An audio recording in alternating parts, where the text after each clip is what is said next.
scrappy crafty friends. Today it is time for the Tool Time Tuesday. It is my turn to present to you about how to use stencils. So the Tool Time Tuesday, each Tuesday a different group of friends post a video about how to use a specific tool from our stash, hopefully to help us be encouraged to use that item and get it out, make use of it, or just teach you how to use it. Last month we did stamps. The month before that was a sewing machine, and I had fun showing people how to use their sewing machine. I think it encouraged a few extra people to try just adding stitching with an actual sewing machine, although some people did do stitching just with a normal needle and thread. And so here, first of all, what I'm going to do is I'm going to go through a few layouts that I've done, actually several layouts that I've created using stencils, because I love to use stencils.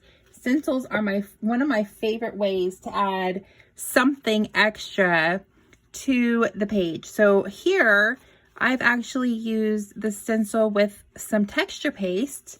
And I don't know how well it's going to show up on the camera, but I do have a video about this because this was also my, let's see, was this a scrap lift? I think this was a scrap lift. So I do have a video for this one, so go check that out. It's actually from this month, and I will actually put together a playlist of just videos that I've created of the layouts that you'll see here where I use stencils. Because usually when I do those videos, I talk a lot about what I'm doing and explaining how I do stencils. The only thing about texture paste is you just have to let it dry, but it's definitely one of my favorite ways to use a stencil. This one, I did use a stencil. It's also a layout from this month, also a scrap lift. You can't really see it. It didn't show up. It didn't come out really well because I didn't measure where my photo was, and I didn't really... I use white gesso and it doesn't show up as much. Plus my layout's just small. And so it didn't translate as well, but I still like it. There's still a little bit of pop. There's still a little bit of something there in the background that helps your eye go around the page and be more interested. Okay, so here we go into my album of 12 by 12 layouts where I've used stencils. I like to layer a lot of things. So a lot of times my stenciling, I will do it on a white background, which usually it's Vicky Bouton foundation paper, but sometimes it's basil white, which is marshmallow is the color I like to use. Sometimes I will stencil on a regular pattern piece of paper, but most of the time it's on a piece of white, so that shows up really well. So I like to layer. I'll do stencil, and then I'll stamp, and then I add some more stuff on top of that. Sometimes I add pattern paper. As you can see, this was a very simple one, but it was also a scrap lift. So it came out really pretty, and I just love adding that extra little pop of dots in the background. Let's see the next one.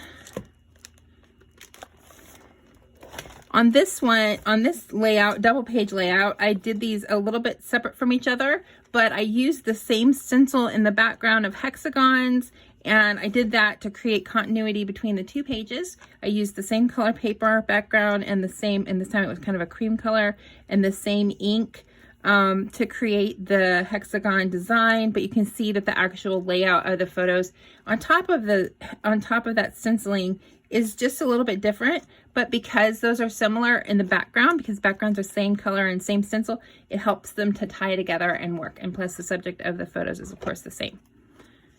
So that's a really good way to help have continuity between your two pages if you want to make a two-page layout. On this one with the blue, there's stenciling back there. This little half or quarter circle here is a stencil, and then on top of that I stamped and added a whole bunch of other things. So this was actually probably either a scrap lift or a mixed media, probably scrap lift. So I did layer it in the background. A lot of times my stenciling is part of the absolute back part. You won't really see it because you'll see it like it's there. It's adding some texture, it's adding something, but it's not 100% visible. This one has a little tiny bit, and I use some translucent texture paste. Oh, you can't really see it. Oh. But it's there. It's a hexagon design. see, I don't know if, yeah, there we go. Can we see that? That is translucent texture paste, and that is through a stencil, because really that's the best way to apply texture paste, unless all you want to do is smear it on. So through a stencil, just make sure that you wash your stencil right away if you're using texture paste. I think that was the last one for this album.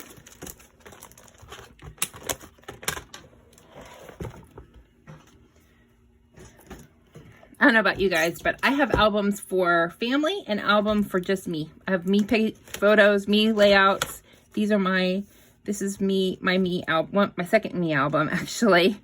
But this is, again, I use the same stencil in the background, different colors, but same idea, same way. I stenciled it on, and then I actually, because it was oxide ink, I went back and sprayed water on it to lift up some of that ink and make it a little bit more splotchy, a little bit more cloudy. Not sure how easy it is to see. Maybe I can zoom in a little bit. Here we go. Yeah. So it's definitely part of the background. This was also a stencil. It's butterfly, and it is with texture paste that I added some color to so that it would be pink, but it's definitely raised and textured. So yeah, you can't necessarily get that feel of that if you're not, if you're in the, in the page protector, but that's okay. I can still, I know that it's there, and I love it, and I love all my layouts.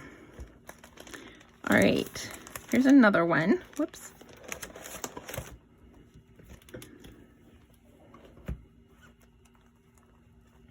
Again, it's, you're going to hear me say this over and over, but I'm pretty sure this was scrap lift. I used a couple of different colors of ink to create a multicolored effect. And then I added, this page actually had some of this on the printing of it. It's printed that way with the tickets and stuff on there.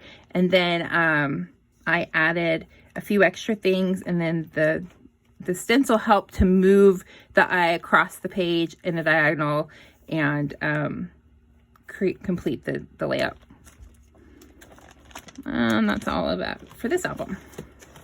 So as you can see, once again, I do really like to use stencils. Let me zoom out. Nope, maybe not. We'll just leave it zoomed in and see how it looks.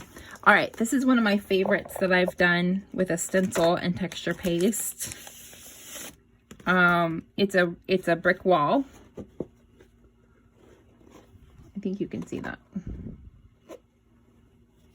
And because in the photo we're standing in front of a brick wall, and this theme of this event was Havana, and so I wanted it to feel very tropical and rustic. And can you see the stenciling there? That's all stenciled. That's texture paste, which dried, and then I put ink over the top of it. So one of my favorite layouts that I've made with that one. Okay, here's another fun one. One of my first mixed media Mondays, I think, mix up Monday, sorry, ink, then lots of stencils, and just going back and smushing, putting some water on that ink will really help it to just flow out if you have the right kind of ink that you're using. If you're using, sorry, not the right kind, but if you're using an ink that is water soluble like Distress Oxide is, which is what I love to use for that type of effect and look. So that's what I use for that one.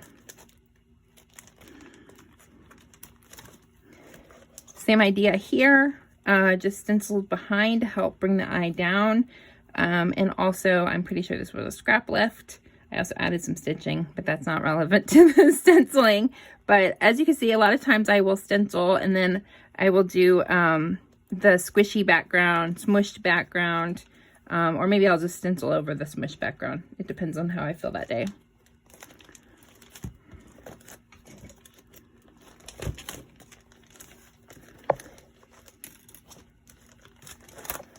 This is one of my favorite also that has some stenciling, and I did it in a few different colors to really pull the page together. This was called a Stretch the Sketch, and the sketch only had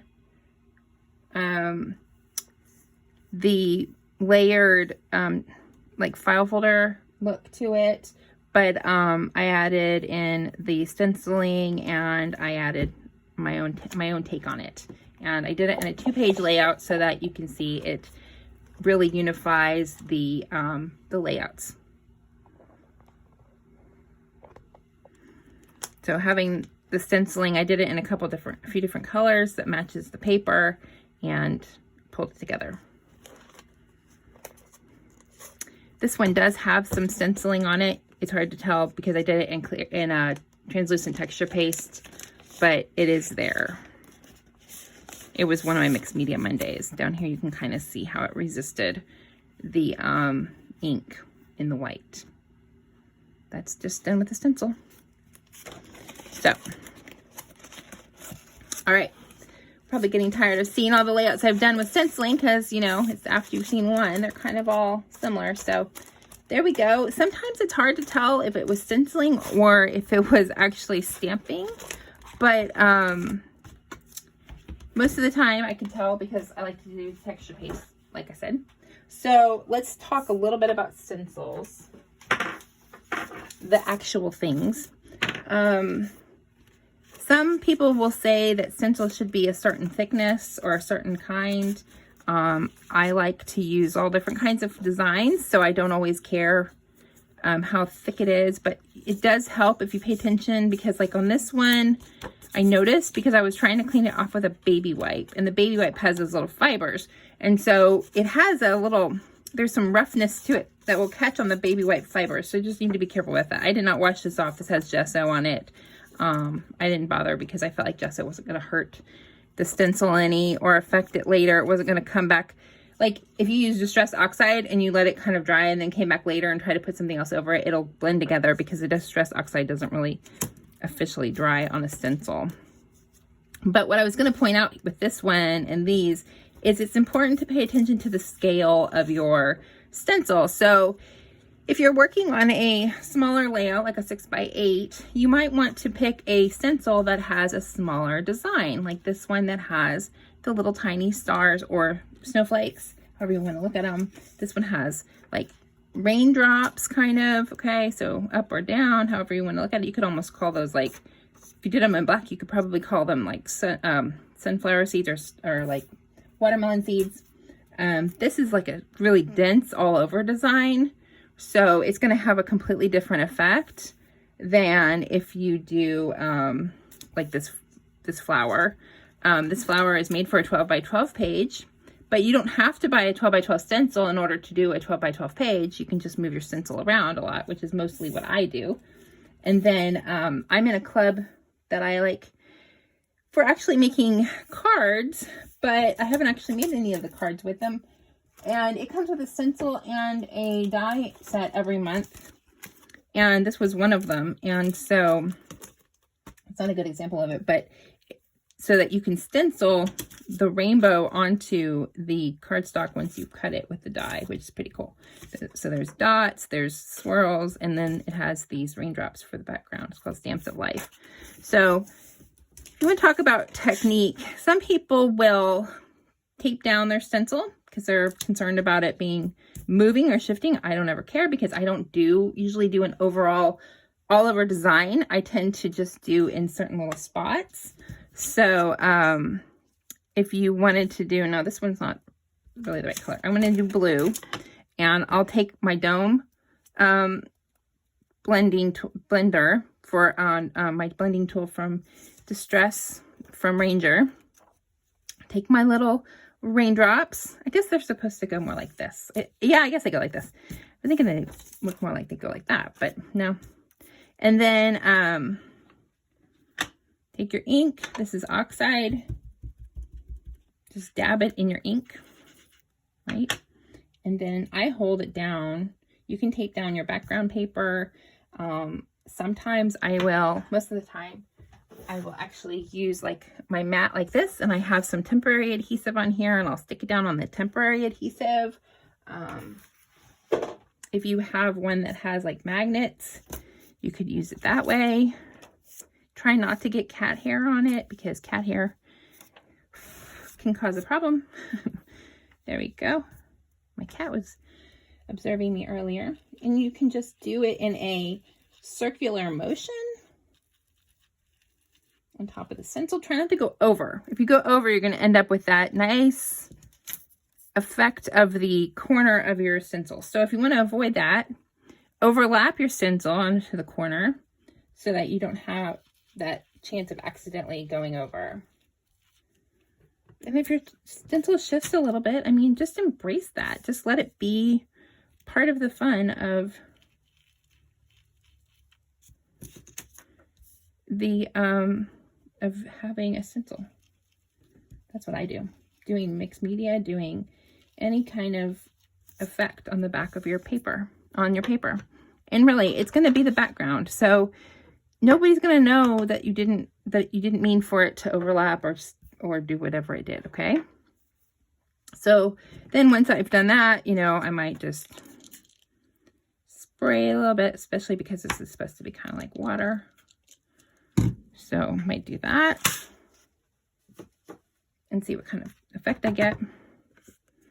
That looks kind of cool, except for the one that's...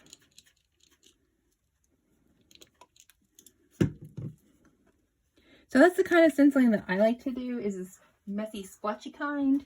Other people might prefer to do it a little bit more standard, where you're not going to have to worry about it, where you work harder to make it line up or you make it look more perfect. But again, if you're just going to put it behind your photo, then having it do something like this is not going to be a problem. Like right here, I'd probably put a photo there, and then you wouldn't even notice that, you know, you wouldn't even be able to see if you wanted to do a photo. Okay. So, that's kind of my,